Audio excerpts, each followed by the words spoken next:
All right, where does South Carolina stand in the post-spring SEC rankings? We sit down with Michael Bratton, a.k.a. SEC Mike, to talk about that and more. Locked on Gamecocks starts right now.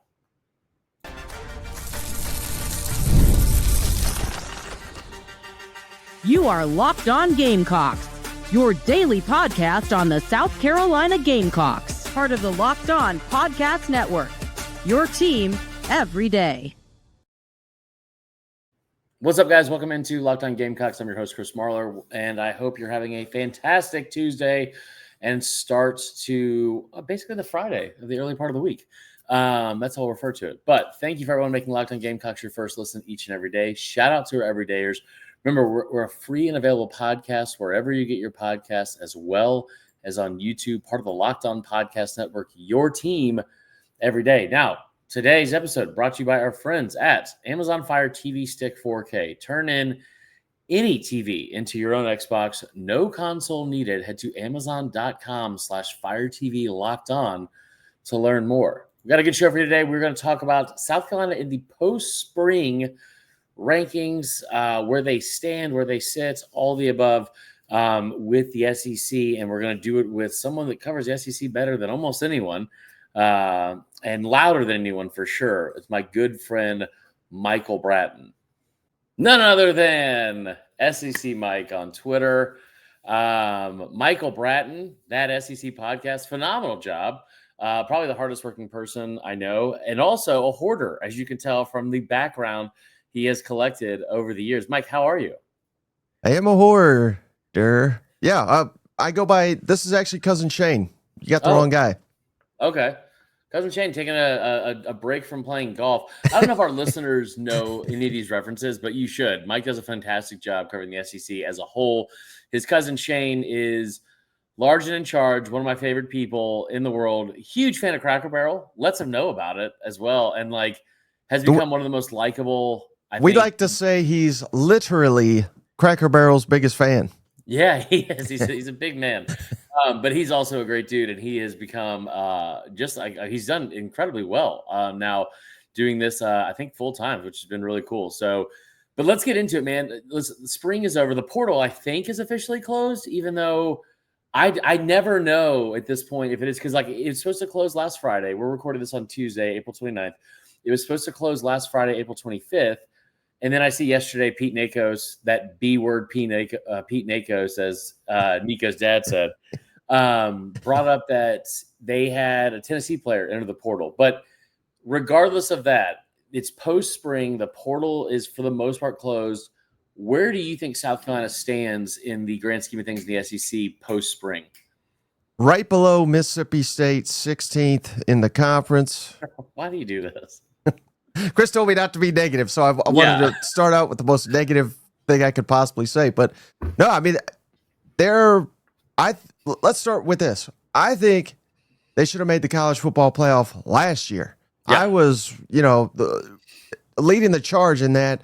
When you win your last 6 games, particularly when you win at Clemson, that somehow found their way to the college football playoff, it was completely nonsensical that they didn't make the playoff. So let's start from there, Chris. Are they going to be quite that good this year? Honestly, I have doubts. I have doubts that they can do that, just because they just sent their entire defensive line out outside of the outstanding freshman Stewart to the NFL. They're losing all their linebackers. So again, and the defense at times was dominant. Mm-hmm. Now, I'm not saying they can't get there, because we all know what'll be the key to that is Lanorris Sellers possibly being the best damn player in all of college football. If he's anything close to that, and he doesn't even have to be that, but if he's close to that, South Carolina is going to be in the discussion to make the college football playoff all season long, because I think he'll truly have to elevate the team. Last year, first year as a starting quarterback, of course, you started a little bit slow, but by the tail end of the season, I don't think there's a quarterback I would have had rather than old Laheisman, as my signal caller. If he could carry that over to year 2, I think they're right there on the edge of all season long being in the playoff discussion. Yeah, I mean, I think the thing too is that you just hope that he continues to progress, because we saw the progression, the stark contrast from the first 6 games to the second 6 games of the regular season.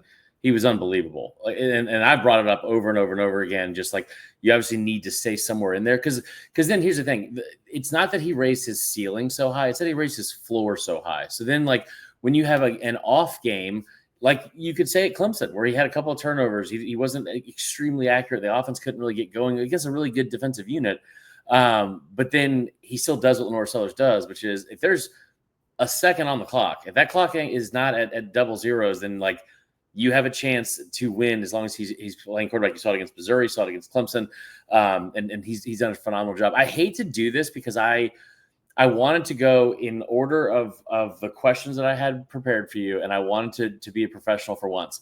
But you brought this up, and I'm already going to sidetrack myself. You brought up the fact they should have been in the playoff a year ago, and then you bring up also the NFL draft. Did it bother you at all that seeing a team like South Carolina, who only had 5 draft picks, but 3 in the top 50, and we know how talented they are and some of the projections you have for the draft next year, did it bother you seeing that when we're screaming at the top of our lungs, hey, man, like you can say the SEC is down this year or a 3-loss team doesn't deserve to be in, fine. But the idea that a 2-loss ACC team deserves to be in because they barely lost in the ACC title game. And then you watch the NFL draft, and it's like Clemson and SMU have, I think, a combined 4 players drafted, including 0 through the first 2 days. What were your thoughts on that? Yeah, they should have kicked SMU's ass out. Should have put Carolina in. I mean, it's as simple as that. But, yeah, I mean, take out the bias aside. We're biased towards the SEC, but there's actual data that backs all that up. So, Again, do we want the 12 best? We want the 12 most deserving? I mean, I just wish they would kind of clarify all this. And certainly, I don't think it's even debatable. Did they get the 12 best? Absolutely not. Right. I know you do power rankings because I see your graphics on Twitter as soon as they come up. Where do you currently have, and it's not 16th, so don't even start, but where do you currently have South Carolina in your power rankings going into the summer? 15th. Why are you like this? No, right now I got them number 9. I got them number 9. So again, they're on the second half, but they're the top team in there. But really, I think right now the SEC, I think most would agree. I would put 3 teams at the top, but I think most people will have 2. I think most people got Georgia and Texas, obviously, but I'm throwing Alabama into that conversation. I got LSU right after that at 4, and then basically 5 through 9 are almost interchangeable. But I'm taking a little bit of a leap. I went A&M, Florida, or no, Oklahoma, Texas A&M, Oklahoma, Florida, Ole Miss, and then South Carolina. So the good thing is South Carolina's playing a lot of these teams, right, and beat a lot of them last year. But this ain't last year's rankings. This is this year's. Yeah. But they're going to have an opportunity to beat not Florida, but nearly every team I just ran down the list. I mean, if you told me South Carolina needs to be number 5, I wouldn't really fight you on it, if that makes sense. No, that does, because I think there's like a logjam right behind that top tier. And I don't think you're wrong. I think you're wrong about Carolina being 9th. I don't think you're wrong about the top 3. I think that's probably just universally going into the season what we're all assuming is going to be. We could be completely wrong. Like Bama could lose 4 games again. They have a new quarterback. Georgia has a new quarterback. Texas has a new quarterback, and that is something. It's like we see those 3 logos in those programs and what they've done for the most part besides Texas over time, and we consistently give them like the benefit of the doubt. But that is it's the most important position in all of sports, and none of those 3 teams have a starting quarterback coming back. You brought up Florida, and I have an interesting question I want to pose to you. But first, we got to pay the bills. So give me 1 second, and we're gonna do a quick commercial break, and then we're gonna bring you right back in because I want to ask you a question about why DJ Lagway is getting so much hype in comparison to Lanorris Sellers. So I'll let you ponder on that for a second, and we'll bring you right back in.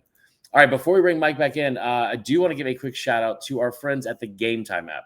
Listen, there's nothing like an NBA playoff game. You know what? There's also nothing like an NHL hockey game. And then both are in the playoffs right now. Every bucket, every defensive stop, every moment feels huge. It's electric in the arena. And with Game Time, you can be part of all of it without the stress of last-minute ticket hunting. Game Time makes it fast and easy to get playoff tickets, even when demand is sky high. Prices on the app actually go down as tip-off gets closer, and their last-minute deals can save you up to 60%. Listen, I have used Game Time plenty of times. We actually thought about using it a week or so ago when we were in Tampa, down visiting Allie, producer Allie, and her family, going to round 1 of the Stanley Cup playoffs. But here's the thing. It is fantastic. It's cheap. It's easy. And more importantly, it is transparent. With the all-in pricing, that means there's no surprise fees at checkout. What you see is what you pay. Take the guesswork out of buying tickets with Game Time. Download the Game Time app today, create an account, use the code LOCKEDONCollege for $20 off your first purchase. Terms apply. But again, create an account and redeem the code. Get ready for this, Mike, because I'm going to spell something correctly. LOCKEDONCOLLEGE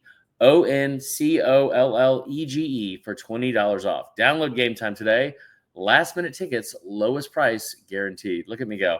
All right, we'll be right back with more Locked On Gamecocks.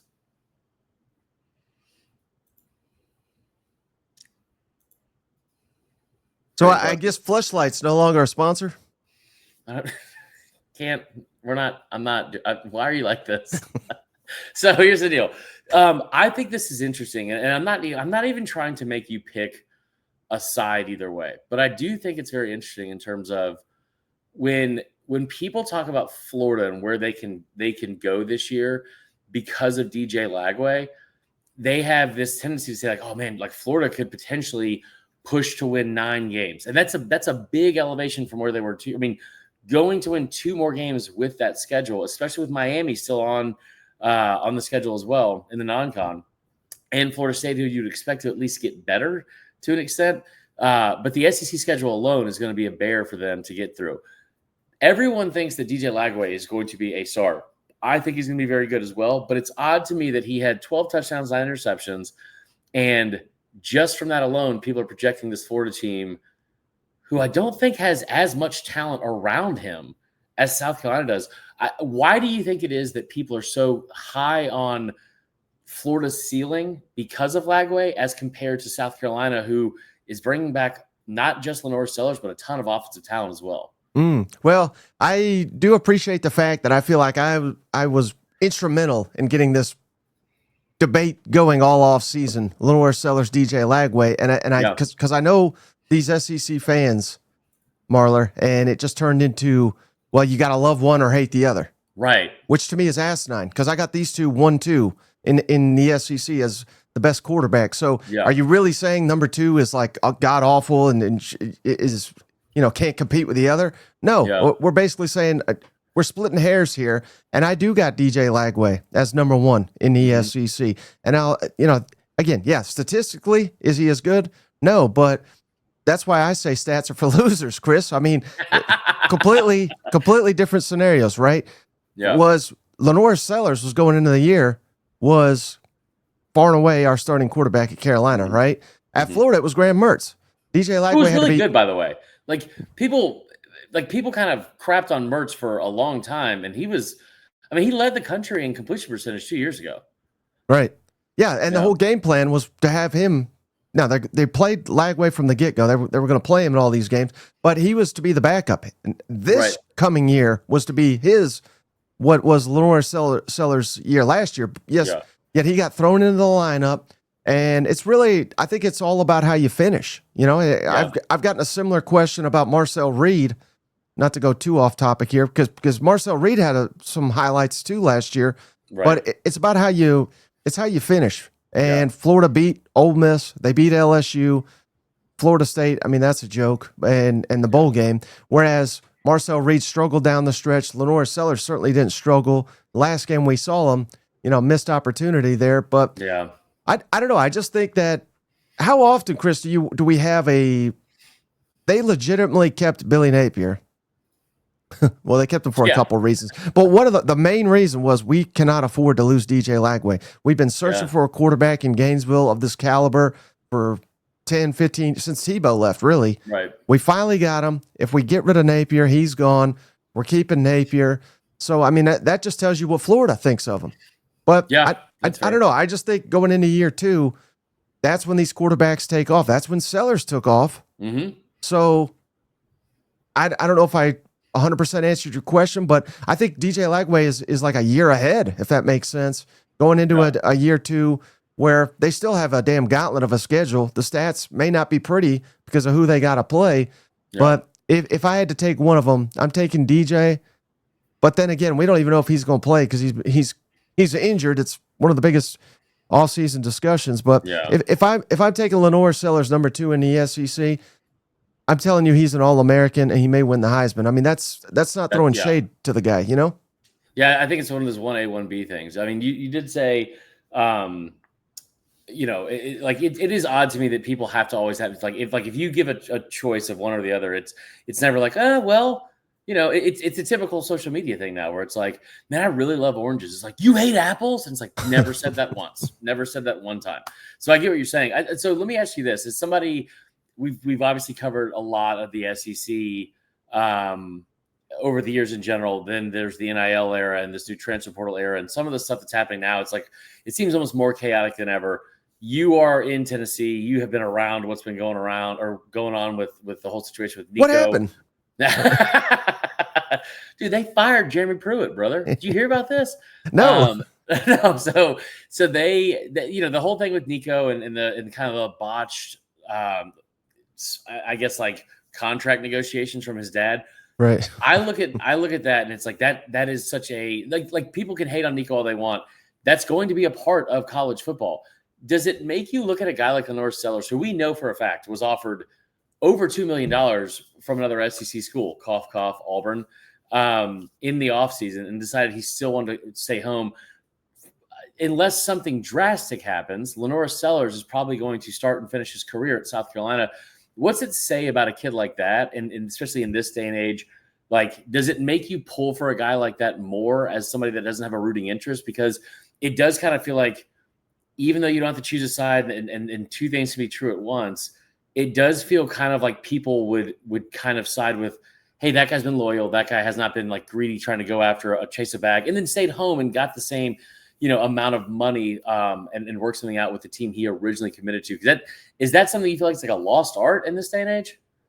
Yeah. And, you know, I've always been among the people, Marler, that says these players deserve to get paid. Yeah. This is professional sports. I mean, it was 20 years ago the NCAA started getting paid $1 billion annually to just televise the NCAA tournament. You know what I mean? Right. Like, we can't just sit here and say, okay, well, we can't pay these guys because, you know, we're making $1 billion annual. I mean, it's insane. In 3 weeks, Mike. You guys, I hate to cut you off, but this is like something I get so amped up about. Like, because what you're saying is not an exaggeration. It's $919 million over 3 weeks, and they were like, "No, we can't do this.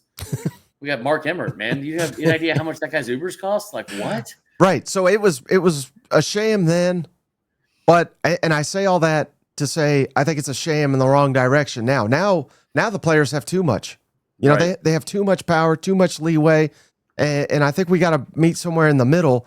And you know, a lot smarter than me have already put this out there, so I'm just kind of following their lead. We are in an amateurism model, but we're trying to run a professional sport. So what they need to do is just blow that whole thing up. We've got to stop trying to make these. They have to be employees. It has to be collectively bargained, and we got to do away with the amateurism model, because every time they make a rule, I think it's just going to go to court and they're going to lose. So this needs to happen. It needs to happen quickly. But to answer your original question, you know, of course, that makes me root for Lanorris Sellers. But what it really tells me is Lanorris Sellers got the right people around him. Yes. Nico does not have the right people around him. Many of these guys don't. You're looking for that cash grab. And again, it's very easy for me to sit here and pick that apart because no one's literally ever offered me this type of money at any point in my life. I'd take it too. But you know, what does that do to, like, your example, what happens if Sellers would have went to Auburn? You know, what's his legacy is tarnished forever at South Carolina. Right. If he comes back, he is coming back, and he has a hell of a year, and then he has another junior year. I mean, he's a damn legend there. They got statues of him. His family's taken care of for generations in the state of South Carolina. I mean, I think all that needs to be taken into perspective. And if you don't have the right people around you to tell you that, I don't know that you're hearing those messages. Yeah. I mean, especially as a kid from Florence, South Carolina, his family's never paying for another bag of beaver nuggets at that Buc-ee's in Florence ever again. And that is personally something I would strive to have. I would love that. I don't know about generational wealth, but generational beaver nuggets, I'm all over it. All right, we have one more question from Mike before we close out. We're going to bring him right back in. We got to pay bills again. Hold on. Before we get to the last segment and our last question for Mike, who's been tremendous today, I want to talk to you real quick about our friends at FanDuel. Listen, we talked about this last night and a little bit today. NHL playoffs, NBA playoffs. FanDuel is giving new customers an incredible way to get in on the action. Right now, when you join FanDuel and place your first $5 bet, you'll get $250 in bonus bets if your bet wins. Personally, I love how FanDuel makes betting so easy, whether it's just picking my favorite team or diving into player props. Last night, there was a great game between Golden State and Houston. Talk about Steph Curry over his amount of threes, Draymond Green over his amount of fouls. Both of them hit. It was fantastic. FanDuel has so many ways for you to bet on your favorite player props. Plus, after the game tips off, you can even combine your live prop bets into a same-game parlay for a chance to win big. Don't miss out. Head to FanDuel.com. I'm not going to spell it. Don't want to get ahead of myself. FanDuel.com and claim your $250 in bonus bets today.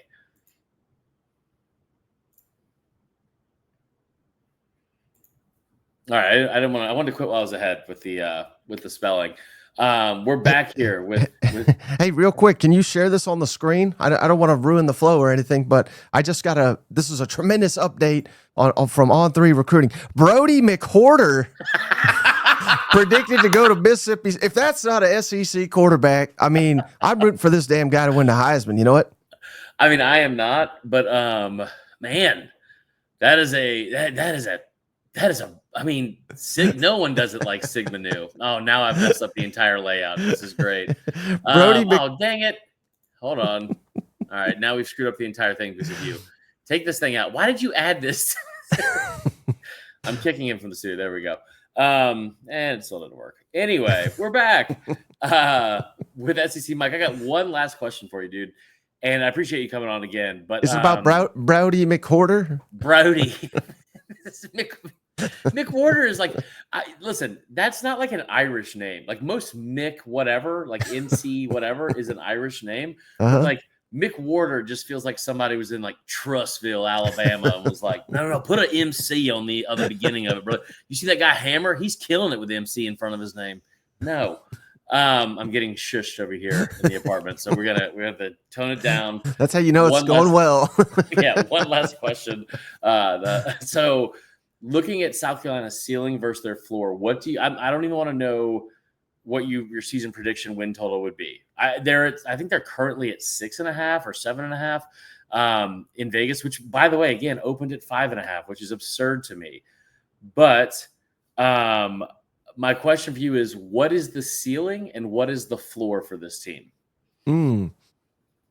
Ceiling, I think the ceiling is making the college football playoff and capturing that momentum they had late last season and transitioning it to this year. I mean, I think that's a realistic option. I think the floor, probably 6-6, which kind of makes that over under so interesting.